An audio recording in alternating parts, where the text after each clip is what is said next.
Hello, I'm the Earth's cartographer, and this is the story of how an elder brother's drive to protect his younger brother led not only to the deaths of another group of survivors, but to the deaths of the brothers.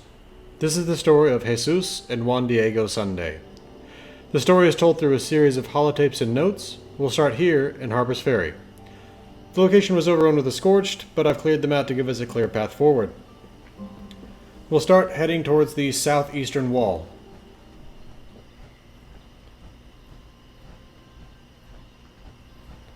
We'll follow this wall to the southwest,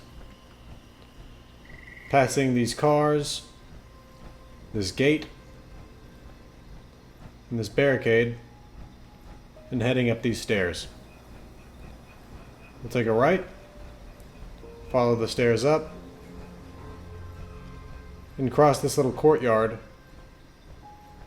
to climb these wooden stairs to this lookout point. Right here on this bedside table, we have Jesus Sunday's holotape part 1. When my brother JD and I answered the call to head into Harpers Ferry, we expected to find an organized Free State stronghold. Now that we're here, it's obvious that no one knows what the hell they're doing. The other Free States families are wasting precious resources, trying to restore Harpers Ferry and create a safe haven for survivors. Instead, they should be turning the town into a fort and stockpiling supplies to prep for the long haul. And we'll still pitch in. We don't plan on sticking around long to see what happens. We don't think that Harpers Ferry will ever be safe. So we're gonna use our share of the supplies to reinforce the bunker at our cabin.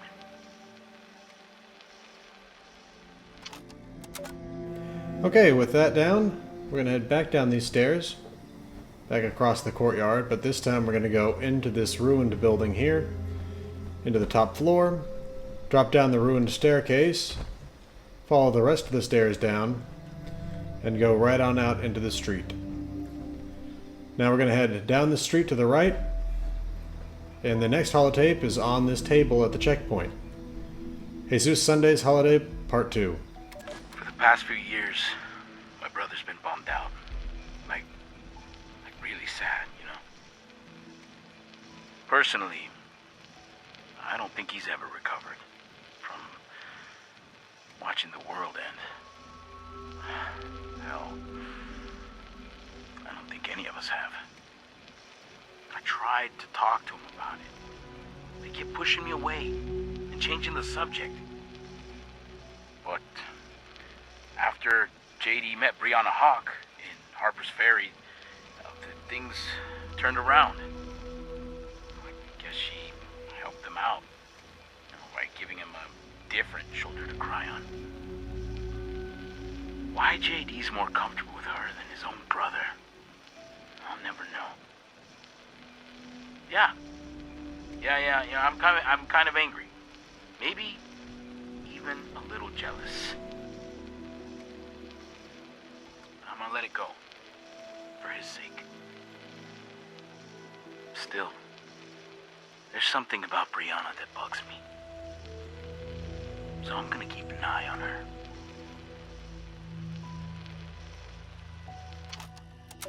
Okay, now that we've collected all the holotapes here in Harpers Ferry, we're going to head to the Sunday Brothers cabin, just to the west of Harpers Ferry. Here we are at the Sunday Brothers cabin, something more of a resort than just a cabin. We're going to head right on up the drive here. Now there were giant bugs here, but I've already cleared them out, so we should have a pretty easy going of it. The first piece of lore we're going to look at here is Juan Diego's terminal inside of the distillery. So to find that, we go around the house, up the drive, and into the distillery barn right over here.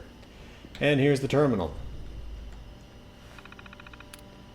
All hail the amazing Brewmaster Juan Diego. Please select an entry. Brewmaster's log, the plan.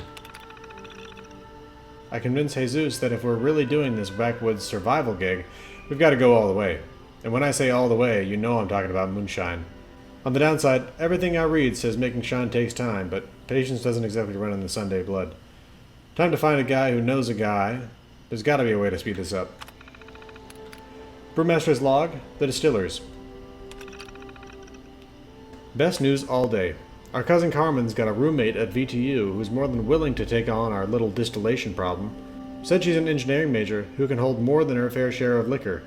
I admire her already, and even more so if she manages to pull this off. Doomsday Brewmaster's log, the mission. They were right. Raleigh and Sam were actually right. The Reds dropped the bomb. The world's gone to crap, and believe me, people need shine now more than ever. I had to change up the recipes a bit since Mother Nature's got a little loopy, but they still work. But damn, this world's gone crazy. Jesus is loading up shotguns. The stills get the wildlife all riled up. So if we want to make this, we need to protect it with everything we got. Doomsday Brewmaster's log, the results. New recipes aren't the worst. Nutberry's actually still pretty damn good. It's just the tater shine that makes you want to spit it out faster than you can drink it down. Hell, it serves a purpose. Only issue now is we're running low on ammo, and this is man versus nature on a whole new level.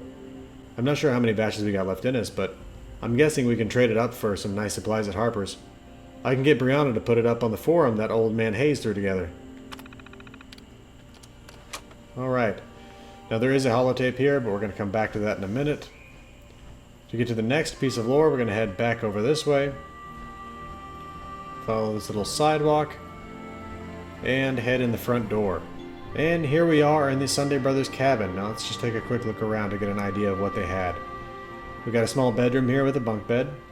A large living area. Going upstairs we have this balcony that extends over that living area. Another bedroom with 2 more bunk beds. Heading back downstairs, we can go down into the basement. And this is where the bunker is. Heading in here, we find their shelves of supplies, a small kitchen, their bedroom here with a bunk bed and a separate bed, and their little living quarters down here, and a bathroom. Okay, so let's head back upstairs. Alright, now the next piece of lore we have here is Reminder. Note to self, talk to Abby about JD and Brianna. Maybe she can help toxins into my brother. Brianna's no good. I know she's using him, but he doesn't want to listen to me. Abby is smart, and JD respects her. She can make him listen. And the next piece of lore is right up here on top of the counter. Jesus Sunday's Holotape Part 3. We were at our bunker when the Scorched beasts attacked Harpers Ferry. It took them less than an hour to burn the place down. When the attack was over, I thought Brianna was dead, and that JD would return to his old self. When he didn't, I became suspicious. Then, Brianna shows up at our cabin with a small group of survivors, and everything became clear. She had conned JD, played him this entire time, pretending to love him, to give herself and her friends an invite to our bunker. Well, there was no way I was gonna let that happen. I told her she could march right back to her cave and find her own place to survive. When JD tried to stop me, I had to knock him out. That's when Brianna's people pushed back, and I fired some shots in the air to scare them away. Now I have to deal with JD. Damn, is he gonna be pissed?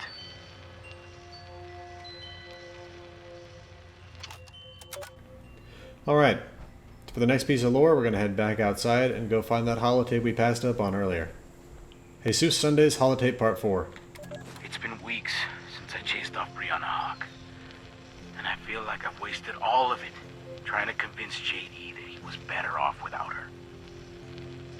I finally thought I was getting through, until I was cleaning up our cabin and found the goddamn notes they've been passing to each other. Instead of heading out to hunt, that hijo de perra has been stabbing me in the back by giving Brianna some of our supplies.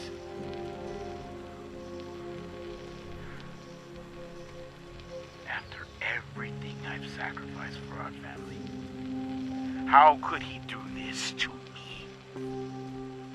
When he gets back from today's hunt, we're gonna have a little chat about Brianna Hawke. This time, I'm not just gonna look the other way. Alright, there's one more holotape here. To find it, we're going to head back out here. Through the garden. Past this greenhouse. And up the hill towards the water tower. And here we find the body of Jesus Sunday. Next to him, he's got his rifle. And on his body, we find Jesus Sunday's holotape part 5.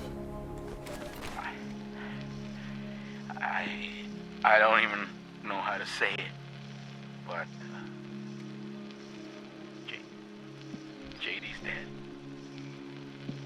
I murdered my own brother. After I found out he'd been stealing our supplies for Brianna Hawke, I couldn't wait. So I rushed out and found him scouting the ridge. I have a hard time remembering the rest.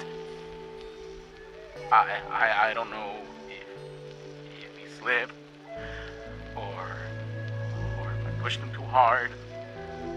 But my brother, he fell. He's dead. And it's all my fault.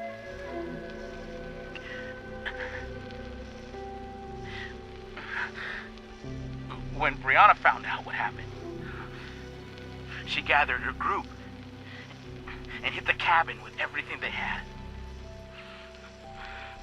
They wanted me dead. I killed them all. But they got in a lucky shot. And, I don't think I'm gonna last that much longer.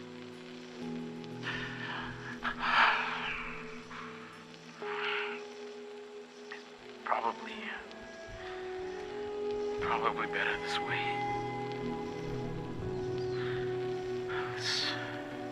This whole thing,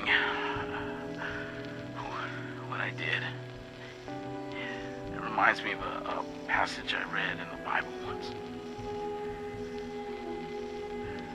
Everyone who hates his brother is a murderer. And you know that no murderer has eternal life present in him.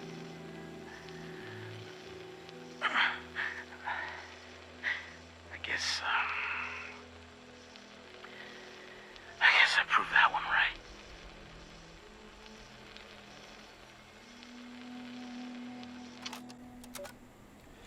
Okay, there's one more location we need to go to. And that is Hawke's Refuge, just to the west. Once again, I've cleared out the pack of wild dogs that were outside of this place, and I took care of the feral ghouls within. So let's head into Brianna Hawke's Refuge here, also known as Hawke's Refuge. A couple of destroyed vehicles out front, a couple of bikes. Let's head in. Alright, as we head in here, taking a look down here to the left, there's an area down here that you can tell was occupied just after the war, thanks to the fact that there are skeletons here, rather than bodies. But, let's get back to Brianna's group. Heading in through here, we find settlers. Dead, lounging in peaceful condition. Through here, we find where they were playing music at times. Again, sitting peacefully. Another man there by this pool of water. A brewing station back here. Heading back over here, we can head up these stairs and into the rear chamber here. And over here on top of this crate, we find Brianna Hawke's diary. Brianna Hawke's diary. After the destruction of Harpers Ferry, the Free Staters and survivors who occupied the town scattered. Two groups of refugees found themselves headed west. Free State brothers Juan Diego and Jesus Sunday, and me and Maiken. The Sundays were rich preppers. They had a small but well-appointed bunker beneath their vacation cabin in the woods they hadn't told anyone about. The Hawks were just ordinary civilians with nowhere else to go. Once, we were friends. I dated Juan Diego before the war. But now, with survival on the line, the brothers turned us away. Our group found a cave set in the nearby hillside. It wasn't much, but we did what we could to patch it up. Add some wood for floors, scavenge furniture from ruined houses nearby. It wasn't exactly free state or level of quality, but it was enough to get by. Over the following months, tensions grew. The Sundays were living relatively well from their supplies and farming a little plot of land near their house, while our desperate band was reduced to foraging in the swamps and eating anything they could scrounge up. We resented the Sundays' snobbish attitude. They looked down on us like wild animals. When negotiations over food failed, we started raiding the Sundays' field. The Sundays responded by building a wall. They set out lethal traps. We lost some good people. Then during one late night raid, someone knocked over a lantern, and the entire field went up in flames. Nearly everyone died in the ensuing fight. The remnants of our band tried to salvage what we could from the fire. We also tried to break into the Sundays' bunker, to no avail. Out of food and options, I fear we'll starve to death. In this area, we have a few of these sleeping bags and another body. We found all the applicable lore, so let's recap what happened here. Before the war, the Sundays joined the Free States movement and trained with their fellow separatists at the survival camp that became Camp Fincher. They spent lots of time updating and reinforcing this large cabin while building a bunker beneath it. It's clear from JD's writings in the distillery terminal that he did not buy into the Free States literature of the coming war and collapse as his brother did. Jesus was the driving force behind the bulk of their preparations for the apocalypse, but he gave JD the task of working on the distillery, which would be useful whether the war came or not. JD enjoyed brewing alcohol, but he was unsatisfied with the speed of the process, so he talked to his cousin Carmen at VTU. Carmen put him in contact with her roommate, an engineering major who could help him speed up the process. I believe this engineering student was Brianna Hawke. JD and Brianna would bond through the process of constructing the distillery at the Sunday Brothers cabin, and they ended up dating for a time before the war. Jesus made sure that the bunker under the cabin was secret, as evidenced by the trapdoor covering the basement entrance. He would not have been comfortable with anyone outside the family knowing about it, which is why JD kept Brianna's assistance on the distillery and their ensuing relationship from Jesus. When the bombs did come, the brothers retreated to their hidden bunker to wait out the worst of it. Likely emerging from their bunker, like many of the Free States members, around the middle of the summer of 2079. Raleigh Clay, the head of the Free States, ventured out to Harpers Ferry and put out a call to the families of the Free States to assist in reconstruction efforts. The Sunday Brothers, among others, answered the call. It was at Harpers Ferry that JD reconnected with Brianna Hawke, but Brianna wasn't who she had been before the war. While JD and his brother were safely tucked away in their bunker, Brianna and her family had been wandering the wasteland, doing whatever they had to survive. After years of mourning all that had been lost in the war, JD was happy to have in Brianna a part of the old world back. Jesus, though, saw that there was something wrong with Brianna, and he did all that he could to try to break them up. He even considered enlisting the help of Abigail Singh to end their relationship, but he would never be successful in his efforts. Jesus didn't know that they had dated before the war, and couldn't understand why JD was closer to some random outsider than to his own brother. He was envious of the fact that JD confided in Brianna, rather than in him, and felt alienated from their brother that he was doing everything that he could to protect. Always wary of outsiders, Jesus never believed in Raleigh's vision of a protected but open Harpers Ferry. Though he assisted the Free States, he chose to commit his share of the spoils to build up his family homestead rather than rebuilding Harpers, a project he deemed doomed to fail. After years of hard work, Harpers Ferry came under a heavy assault by the Scorched. Within an hour, their defenses were crushed, and the Free States families had fled back to their bunkers. The Sunday Brothers were fortuitously at their cabin at the time and were thus spared the attack.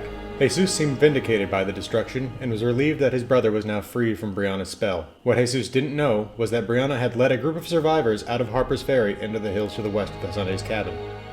Brianna knew about the Sundays' bunker thanks to her time helping JD build the distillery, and she knew there was enough room at their cabin for her group and the Sundays. When Brianna's group arrived at the Sundays' front door, Jesus was shocked and angered both by Brianna's arrival, knowing about the bunker, and the realization that JD was responsible for it.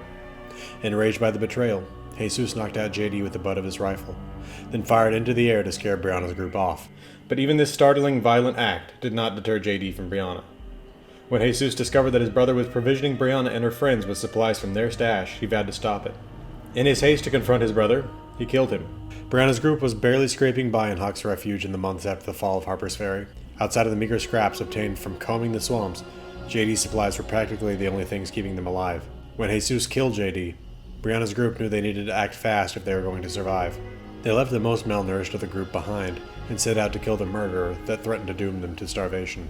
Though mortally wounded in the fight, Jesus believed that he had killed off Brianna's group, and though he had not shot them, the malnourished remnants of her group would slowly starve to death in Hawke's refuge. In the end, It does appear that Jesus was right about there being something wrong with Brianna. While Jesus' holotapes are recorded in a diary format, one by one, with his thoughts on the ongoing situation around him, Brianna's diary is written more like a story. A narrative that she has laid out for herself to allow the part of her left over from before the bombs cope with the actions she has taken to survive. Part of this includes documenting events that do not seem to have taken place. She claims negotiations over food broke down, but I can't imagine Jesus would ever have negotiated with Brianna. She claims the Sunday brothers built a wall around their field, but no wall can be found. She claims that the big fight between her group and the Sundays was centered around a nighttime raid in which the farm was accidentally burned, yet the farm is unharmed. While he appears to have been right about Brianna, Jesus failed in his greatest cause, protecting JD. Jesus Sunday died a thoroughly defeated man. He had sought to protect his brother at the expense of everything else, and when he killed JD, he lost everything except for his anger towards Brianna. Once she was gone, there was nothing left. This has been the Resolute Cartographer. If you enjoyed this video and you want to see more, hit the subscribe button. If you liked it, hit the like button. If you have any comments or questions, leave them for me and I'll try to get back to you. Thanks for watching.